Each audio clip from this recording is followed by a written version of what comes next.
வணக்கம். நன்றியுணர்வு. நன்றியோடு இருக்கிறவர்கள்தான் சந்தோஷமானவர்கள் என்று நிறைய பேர் சொல்கிறார்கள். பயங்கரமான இழப்புகளை சந்தித்தவர்கள் கூட இது உண்மை என்று ஒத்துக்கொள்கிறார்கள். இழந்ததை நினைத்து வருத்தப்படாமல் தங்களிடம் இருப்பவற்றுக்காக நன்றி காட்டியதுதான் அவர்களை சோகத்திலிருந்து மீண்டு வர உதவியது என்று அவர்கள் சொல்கிறார்கள். ஒவ்வொரு நாளும் நீங்கள் எவற்றுக்காக நன்றியோடு இருக்கிறீர்கள் என்று ஒரு பட்டியல் போடுங்கள். பெரிய பெரிய விஷயங்களாக இருக்க வேண்டும் என்ற அவசியம் இல்லை. சின்ன சின்ன விஷயங்களாக இருந்தாலே போதும்.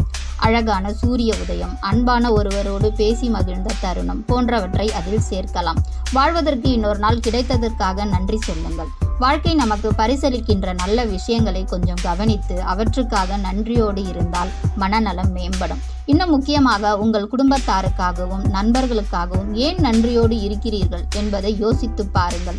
மற்றவர்களிடம் உங்களுக்கு ஏதோ ஒரு விஷயம் பிடித்திருந்தால் அதை அவர்களிடம் நேரிலோ லெட்டரிலோ இமெயில் மூலமாகவோ மெசேஜ் மூலமாகவோ சொல்லுங்கள். அப்போதுதான் உறவுகள் உறுதியாகும். கொடுப்பதால் வரும் சந்தோஷத்தை நீங்கள் அனுபவிப்பீர்கள். நன்றி.